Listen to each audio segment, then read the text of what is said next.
everybody. I got a bummer today, as usual, because we're talking about Ukraine. Oh, do I have to think about that again, Al? Can't you just do one on everything closing in on Trump? That's my happy place, Al. Yes, and I will start with that because it's my happy place, too. He's going down. I really believe it. Key development this week, of course, the DOJ is clearly taking a very intensive look at Donald Trump's criminal culpability in its active investigation into the January 6th insurrection.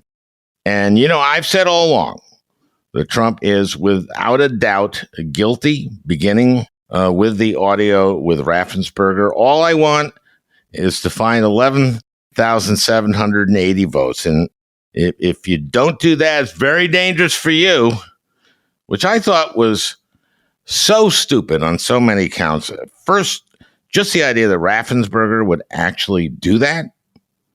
Can you imagine that press conference?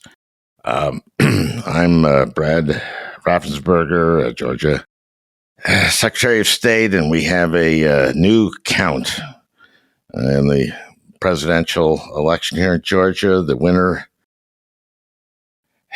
by one vote is Donald Trump. So I'll get to that in a second. But my guest today is Julia Ioffe, Russian-born journalist who has written about international affairs for the New York Times, The Atlantic, The New Yorker, known for her trenchant writing about the culture and politics of Russia. And since the beginning of the war in Ukraine, her newsletter Puck has become a must-read. And we talked about where things are in this horrific war. And the headline is that this is not ending anytime soon because both sides think it's in their advantage to keep fighting. But first, Trump. How about the January 6th committee hearings? I love how your Tucker Carlson, your Sean Hannity, your Laura Ingraham have been saying, why are they even doing this? What a waste of time. Don't watch it. Please don't watch it. There's nothing here. Holy crap. These things have been great. I was in the vicinity of a conversation where I overheard the president say something to the effect of, I don't effing care that they have weapons. They're not here to hurt me. Take the effing mags away. They're not going to hurt me. Then who are they going to hurt? Take the effing mags away. Then they can march to the Capitol. Oh, yeah, the people at the Capitol. Well, maybe he wasn't convinced that folks going to the Capitol in body armor with bear spray, spears, brass knuckles, pistols, and AR-15s were going to be violent. So, just in case, he sent out a text. Mike Pence didn't have the courage to do what should have been done.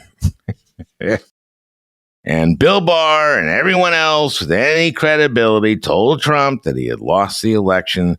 So he went to nutcase Rudy Giuliani, who told the Republican Arizona Speaker of the House, we don't have evidence, we have theories.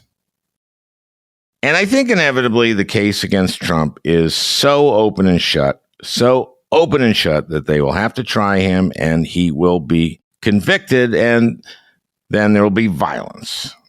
Because Malcolm Nance laid it out a few podcasts ago in his book, They Want to Kill Americans. So that's the good news. So let's turn to the bad news. Julia Ioffe joins me today. A real bummer. As usual.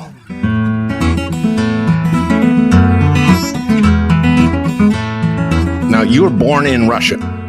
Yep. And you left when you were 7 years old? That's it. I've heard this theory about this, which is, how Henry Kissinger, I don't know how old he was when he moved to the United States, but, he has the accent. Mm-hmm. And I heard this theory, and I don't know if you've ever heard this, that if you emigrate to the United States before puberty.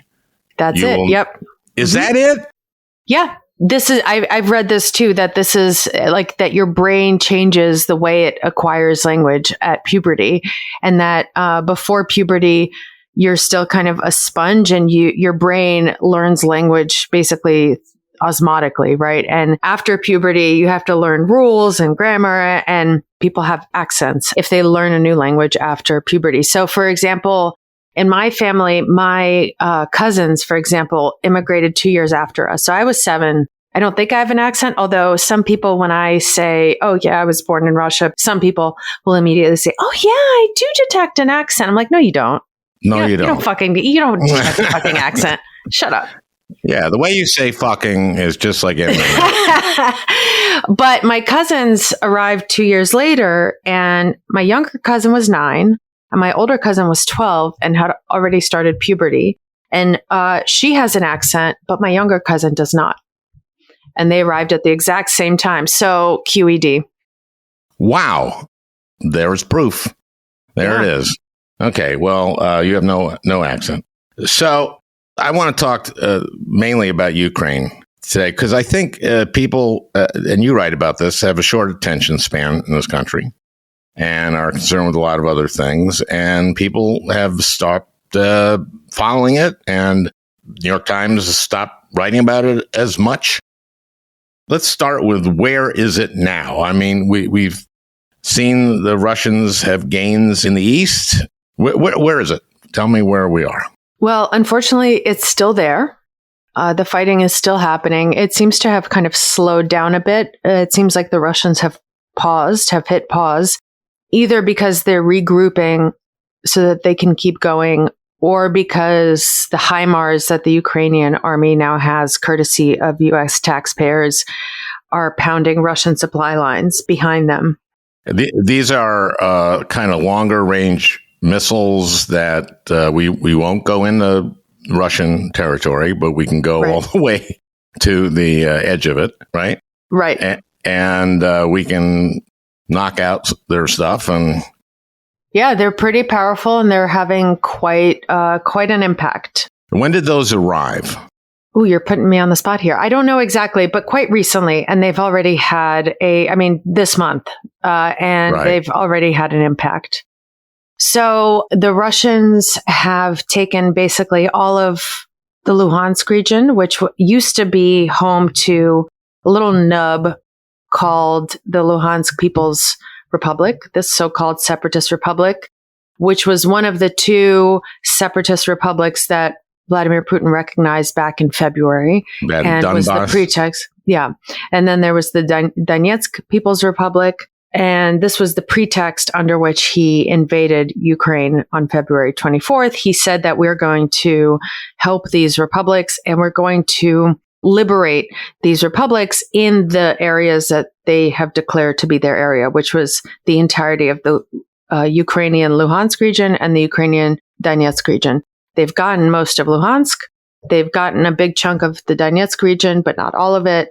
And they seem to have taken a break there. And then a little bit further south, we have the Kherson region, which was one of the first to fall in the war and was seen as a kind of very pro-Russian region. The Ukrainians are making some gains in a counteroffensive there. So that's kind of what's happening on the battlefield. And then you have Russians shelling cities like Mykolaiv, like Vinnytsia, like Kharkiv, killing civilians.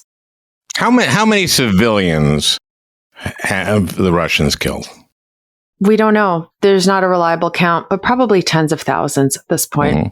It's horrific. And, a friend of mine was just in Odessa reporting, and she said it's just like the sense there is absolutely terrifying. You just don't know when a missile will fall from the sky and kill you. And I think that's kind of the point, this kind of sense of terror. This is why you've had the Ukrainians saying that the Russians should be labeled a state sponsor of terrorism, because of this sense of terror that they are inflicting on the Ukrainian, civilian population, right? This sense of randomness, that death will kind of just fall from the sky on you randomly, and you can't predict it, you can't prevent it, you can't run, you can't hide.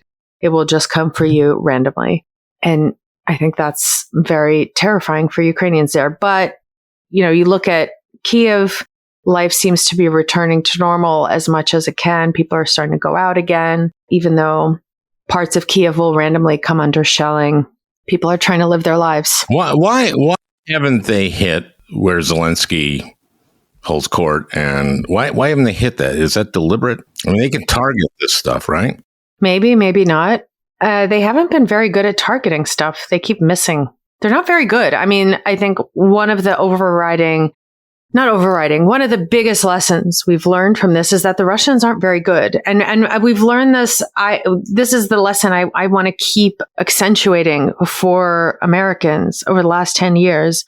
A lot of Americans are becoming more and more scared of Russia and the Russian government, which fair. But, the evil that we see coming out of the Kremlin is often mitigated by incompetence and stupidity. They're just not very good at what they do. Like they sent in some goons with Novichok into... They're pretty good at hacking us. Yeah, but it took them two groups. They kind of got in each other's way. They broke a bunch of stuff along the way. Like they didn't do a very good job of it. If you look at it operationally. About the 2016 election, I think this is Putin's court. I think they were able to use it well, but if you look at the actual hack itself, it was a total mess operationally.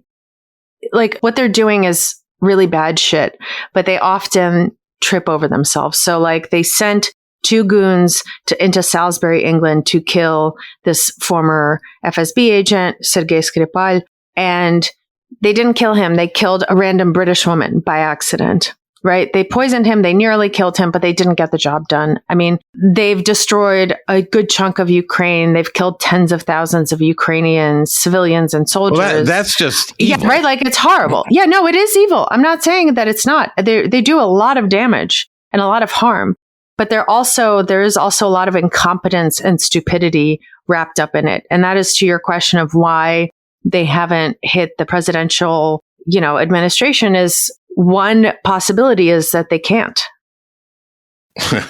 Okay. I know that they've had very accurate missiles, and anyway. Something like a third of their missiles haven't exploded. No one is arguing that this is an amazingly effective army. That's even though all I'm saying. Yeah. Ted Cruz, remember, always criticized us for having women in fighting in the military and the infantry and all that kind of stuff. And we weren't as masculine as the Russian army. And boy, oh boy. Anyway, the point is that our military is a lot better than Russia's. I'll tell you that. So you've written a piece about how the Europeans are really worried about these midterms. Mm-hmm. And our commitment to this. And if the Republicans win the House, that the support, the military support, the spending that we do on this, because how much have we spent supporting Ukraine in this war? I think we've spent, I have lost count, but we had that $40 billion bill that passed. We've only shelled out a part of that. It's been tens of billions of dollars already, I think, from December on. And you're hearing some grumbling from some Republicans in the House. You're also hearing it from the left. You're hearing it both from the left and the right that, it's the classic isolationist argument, which is, I personally think is a kind of logical fallacy, which is, why spend money helping some country way over there fight their war when we have, a baby formula shortage here, or we have, why build roads somewhere else when we could be building roads here? And on one hand, I get it. It's a hard argument to make concisely. Remember the Marshall Plan? Exactly. And that was a really good idea. It was, but you know what? So I was just at a conference commemorating it, and somebody at the conference said that at the time it was 5% of America's GDP, and I just thought, holy shit, 5%! Can you imagine that happening now? Well, we should be spending something like that on climate, and we should be. Yeah, but the no point way. is, if we don't support Ukraine. And you write about this, that Putin ain't going to stop. And there are a number of people, including Kissinger, who have said that we should negotiate some kind of settlement. And I think the operative word is we, as opposed to Ukraine negotiating this. I'm totally myself against that. I think that if and you write this, I'll let you make the argument. Look, I think that in general, if you don't spend a little bit, even if it feels like a lot of money now, if you don't spend it now to solve the problem now, it will be a bigger, more expensive problem later. And I think we've seen this with Ukraine, for example. We didn't stop it back in 2014. And it's something that Ukrainians are scolding us for, I think very accurately, that we should have given them all these weapons back then in 2014 so that they could have pushed Russia out of the Donbass definitively or out of Crimea definitively. And that was on Obama's watch. Look, I think what a lot of Democrats don't want to acknowledge is that there was a lot more continuity in America's foreign policy from Obama to Donald Trump than we want to admit, in terms of kind of America turning inward and withdrawing and, quote unquote, not wanting to, not being the world's policeman, which I get it. Look, like in America, we pay a lot of taxes. I pay a shit ton of taxes and I don't seem to get a lot for it. And I remember a meme going around like the first week of the war in Ukraine. And it was like, American jets lined up on a tarmac and it said, in those meme letters, it said, Russia's about to find out. And at the bottom, it said, why Americans don't have health care. I get it. I get the frustration. But if we don't play the world's policeman, there are other countries who do want to play the world's policeman, and they are Russia and China. And if we think that if America stops playing the world's policeman, everything will just be hunky-dory and the world will be peaceful and there will be no conflict because these people think that all conflict is caused by America, like they have big surprise coming for them. Of course, this was a natural reaction to Iraq and Afghanistan, especially Iraq.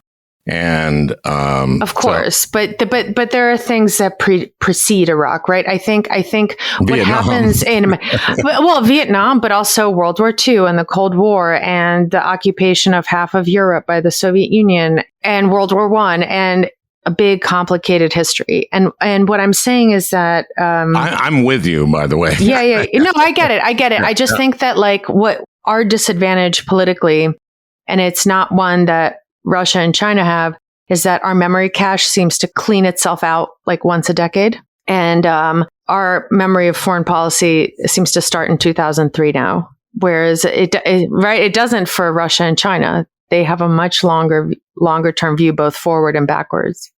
I want you to make the argument against our negotiating a settlement here, on behalf of Ukraine, but not Ukraine doing it. Basically what you say is that'll just encourage Putin and they'll just keep going because he doesn't actually abide by any agreements anyway. Yes, there's that. But also I think you can't force two sides to make an agreement if neither side wants to negotiate. I think neither the Ukrainians nor the Russians are ready to stop fighting and ready to negotiate. I think both sides think that they can get more out of fighting, that they can get more on the battlefield and improve their position on the battlefield going into negotiations, right? Because whatever they negotiate is going to be influenced by what things look like on the battlefield. And I think they still think that things are fluid enough there that they're not ready to stop fighting and sit down and negotiate. And both Kyiv and Moscow have said as much openly. I also think that, Ukraine is fighting for its very independence. Like Russia's not fighting for territory. Russia is fighting to dismantle Ukraine as an idea, as a concept, as a country. And they have been very, very open about that fact. Mm-hmm. Putin does not believe Ukraine is a real country. He doesn't believe it should exist. Just the other day, we've seen reports that there are parts of the Russian army that now are wearing patches on their uniforms that say onward to Kyiv.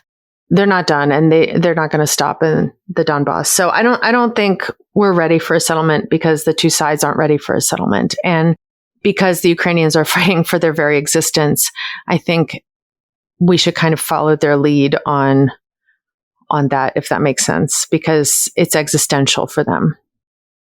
And then, as we just saw with, like this weekend, on Friday, Russia signed on to an agreement agreeing not to bomb the infrastructure in Ukrainian ports that would be involved in exporting grain and fertilizer and other agricultural products that would alleviate this agricultural food crisis that the war has created, that Russia created by invading Europe's breadbasket. Right.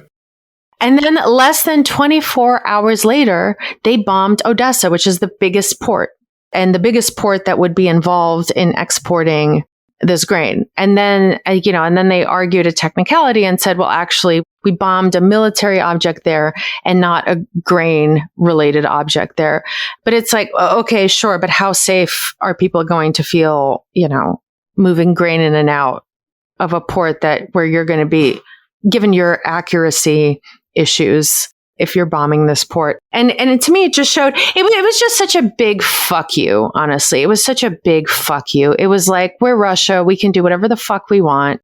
Yeah, we signed an agreement, but we don't really think it's worth much, or the paper it was written on. And that's what Sergei Lavrov, the foreign minister, said. He's like, nothing in the agreement stops us from waging our special operation, and basically, fuck you.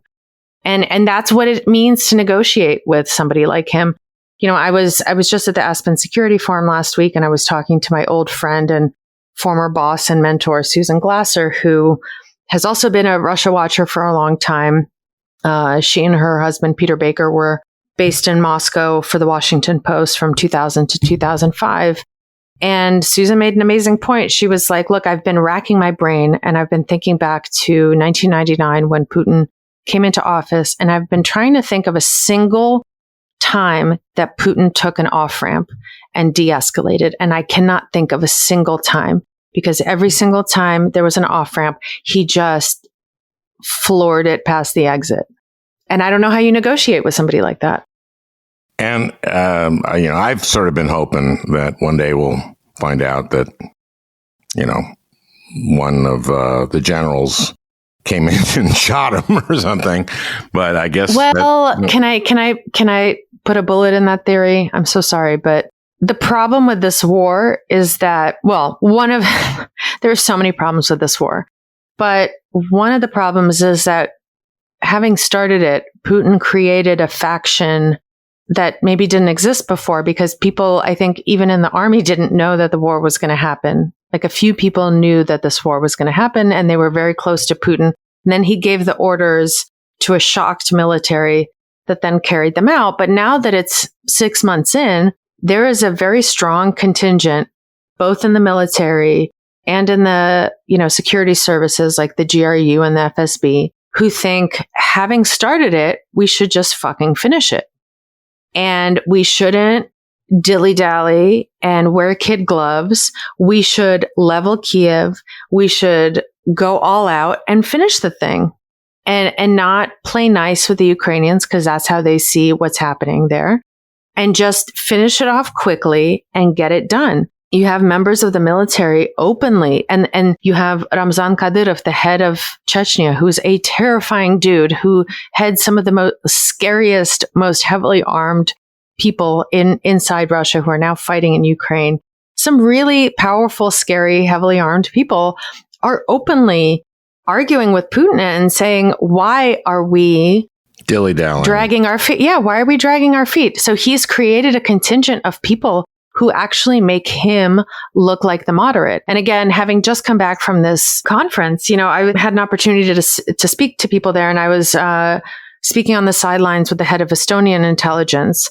I was asking him about this and about who, a potential successor to Putin is. And his response was basically this. He kind of said my fear back to me, which was that there is now a party of war, and Putin has become kind of the moderating force. and that whoever comes after him would probably be even more hawkish and even crazier and even more aggressive than Putin.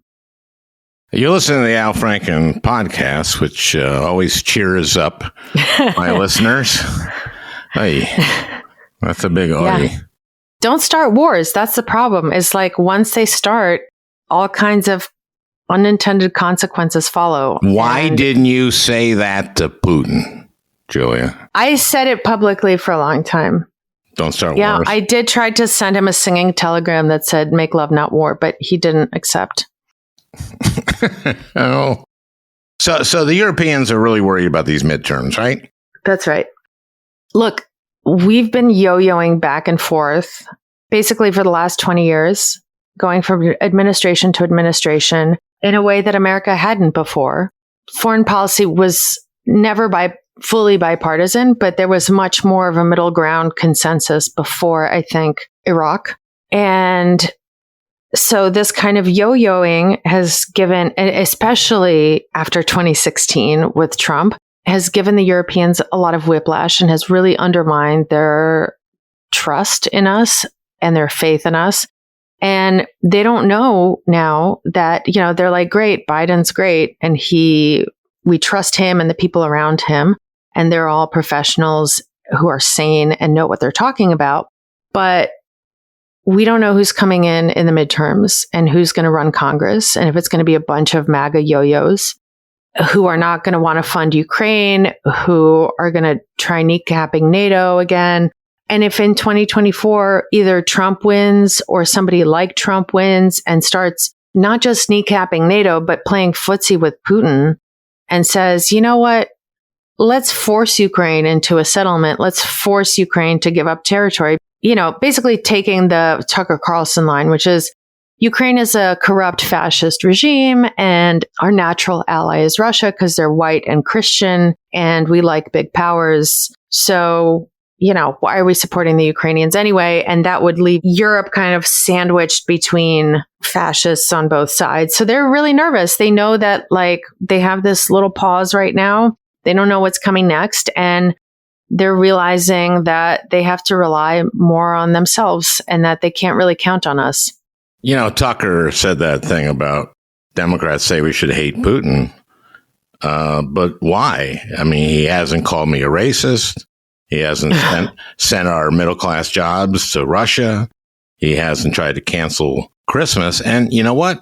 Tucker's right. Putin hasn't done any of that stuff. And yet, I just hate Tucker. Anyway.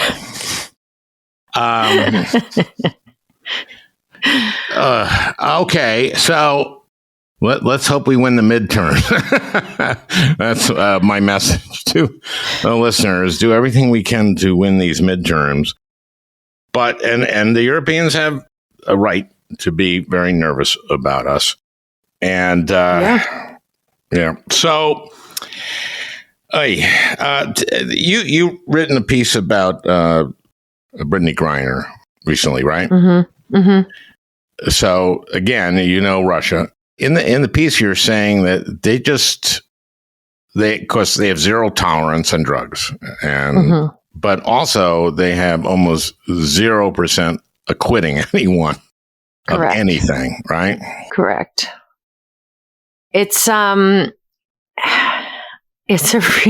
You'll be surprised to know that there's not much justice in the Russian justice system. It's shocking, I know. But I mean, basically, once an arrest is made, you're basically guaranteed to be found guilty of whatever it is you're charged with. And that's because it's still kind of a Soviet system where everybody has to have good numbers and meet their quotas. And if everybody touches the case, like the cop who makes the arrest and the detectives who investigate it and the prosecutor who charges and tries it. And then if the judge swoops in and acquits or finds the person not guilty, then it makes everybody else down the chain look like an asshole and messes up their numbers. Whereas they're kind of all working together. There's this idea that they should all work together and keep their numbers up. So yeah, it's not about looking at the facts. defense, as it were. Brittany Griner is actually kind of lucky. Today she testified. Her lawyers have been allowed to introduce evidence and call witnesses.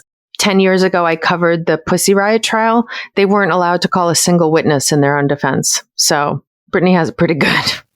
Now, the message here to my listeners is if you're traveling to Russia, don't forget, just check your luggage. Don't forget something in it that could get you there in prison for 17 years in Russia.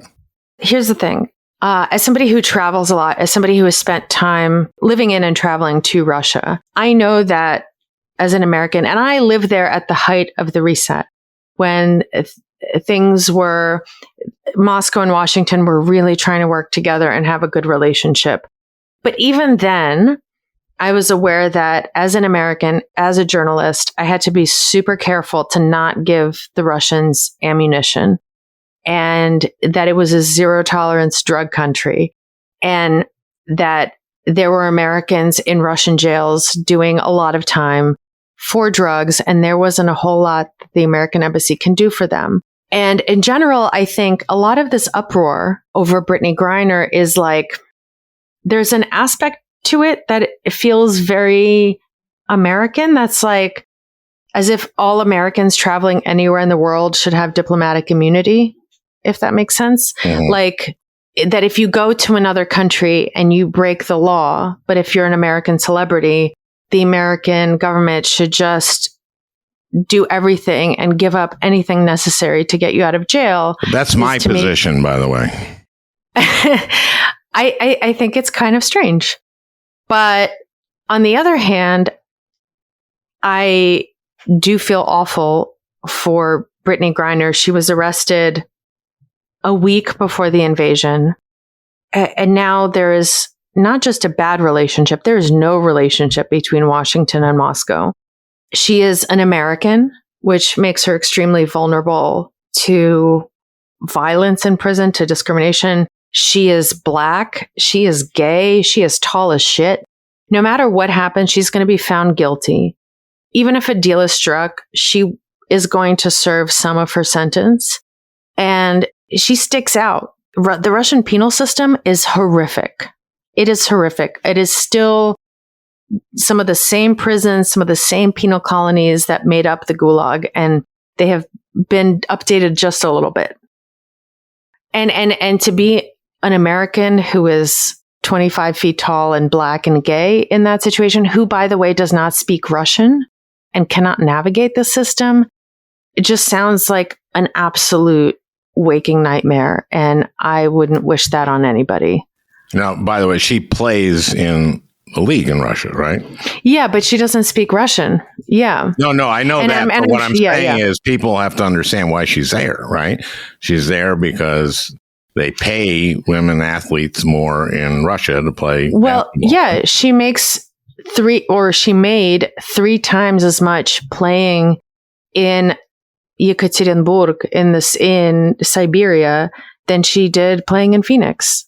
And so when people say like, well, if it was LeBron, well, LeBron would have never had to go to Siberia to play. And also, if it were LeBron would never get out because the Russians would be like, great, we have LeBron. Can we have Alaska, please? Jesus. Okay. Well, that's hopefully they're going to do some kind of exchange and we'll give them an actual spy and we'll get her. But you're saying they'll give her some time. They'll make her stay there and do time before that happens. Is that what you're saying? I mean, she'll probably have to serve some of her sentence by the time a deal is reached. But from what I've heard, they're in no mood to reach a deal, the Russians. Man, oh man. Okay. Mm-hmm. That's sad and sick. And also, look, here's the other problem. Americans, and again, this will come as a surprise to you and your listeners, but Americans really don't understand Russia. And they're like, why isn't more being done? And why isn't more being said? And we should all be like, ringing the alarm and screaming about Brittany Griner. Well, guess what? The more you do that, the more it raises her value and the more Russia can ask for in return for her freedom. And so the more you make her a cause celeb, the more Russia can say like, you know what? We don't want Victor Boot. We want you to ease sanctions. And what does the Biden White House say to that? This is why Trump and Putin were friends. Correct. Yeah. I think maybe actually in this case, Trump might have had better luck in getting Griner out. Remember the A$AP Rocky case? He loved this kind of stuff. No, I don't remember that. What? A$AP Rocky, the rapper who got arrested for brawling in Sweden. Mm-hmm. And it became a whole thing. And his fans were like, why isn't the U.S. government doing more to get him out? He's in a Swedish prison, which I imagine was like that much IKEA. Better than,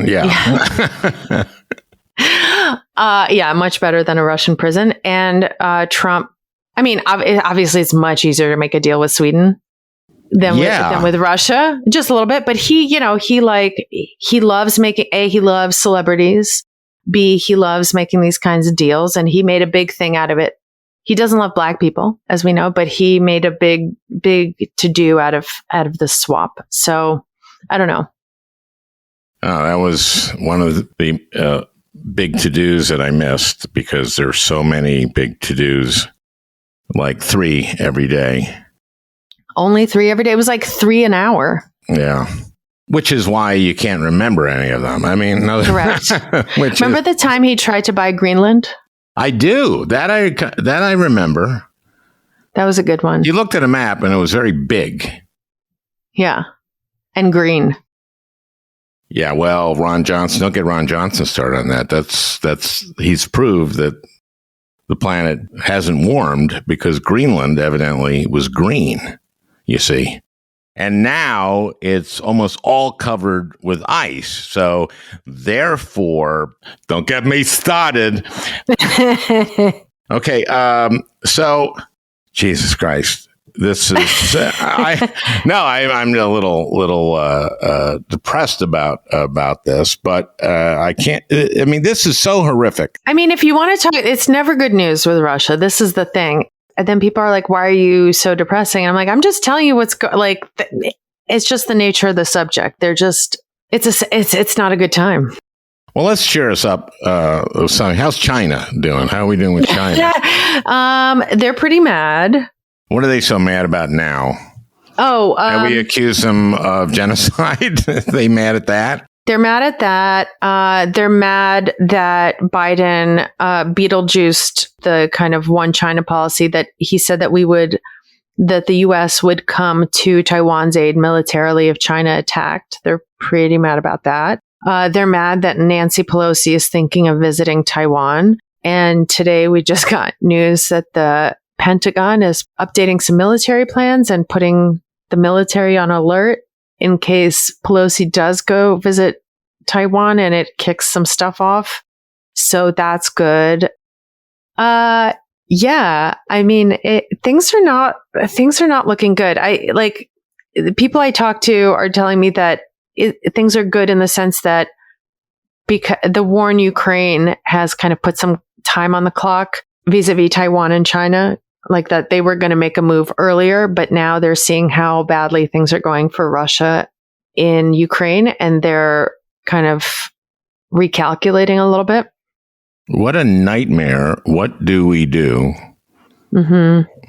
if they just invade Taiwan? What does that look like? What is they're making that decision look like? What does it look like? Well, the thing is that we don't know, and that there are many things they can do short of actually invading it. And invading it would actually be quite difficult because it would involve, because it's an island that's quite mountainous, and that's very hard to invade because amphibious landings are really hard to do. But also resupplying an island that's under attack would be very hard to do for us. For us. The other thing is, what would happen with the U.S. because would China attack U.S. bases that would be involved in resupplying Taiwan? You know, kind of Pearl Harbor style. So, but that is like the most extreme I think, side of things. I think there's a number of options available to China short of that, including cyber, including less scary options in trying to bring Taiwan to heel.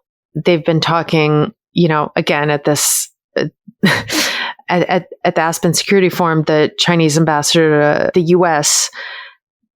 scared the shit out of everybody because he was like, "Yep, we are going to reunify China very soon, but don't worry, it's going to be peaceful." And you guys the U.S. are the ones putting all this Cold War talk out into the ether, and we're trying to be peaceful. But if you guys want to go, we'll go, and we're going to reunify China. Oh boy, people sometimes ask me like, "Hey, have you thought of running for president?" My response kind of is, "Well, problem is if I won, I'd have to be president." That's right.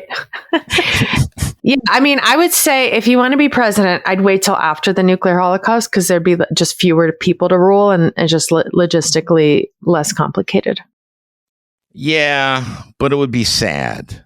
And your skin might be peeling off, so that's hard. Yeah, okay. I'm taking your advice, waiting till after.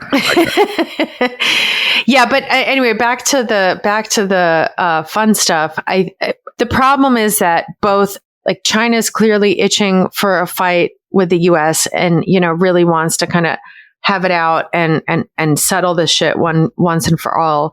Russia has, from the very beginning of the war in Ukraine, has been very clear that they're not really fighting Ukraine, even though they're also saying they're fighting Ukraine because it's not really Ukraine, that they're fighting the US and NATO in Ukraine, which is like, poor Ukraine. Why don't you bomb NATO? Why are you bombing Ukraine, which is not in NATO? Anyway, both these two giant nuclear powers are just itching for a confrontation with a military confrontation with the US. And, I don't know. How much longer does that gun stay on the, mantelpiece in Act 1 without going off? It's a Chekhov reference. Julia, it's been a pleasure. I'm so sorry. Okay. Any good news? Any good news internationally or maybe in your family? Do you have some good news? Any friends doing something interesting? That something good happened to them? Anything? Just anything. I'm doing great. Oh, good. Have you been watching Better Call Saul? The end of that? No. Oh, that's really good. We should watch that. I should, yeah. That's a good news thing. Those episodes are really good. I'm sorry. Yeah. Well, thanks, and thanks for all the work you do and all the great writing you do and reporting, and really value your stuff. Thanks. Okay, thank you so much for having me. Well, I hope you enjoyed listening. That beautiful music is by Leo Kottke, the great Leo Kottke. I want to thank Peter Ogburn for producing this podcast. We'll talk again next week.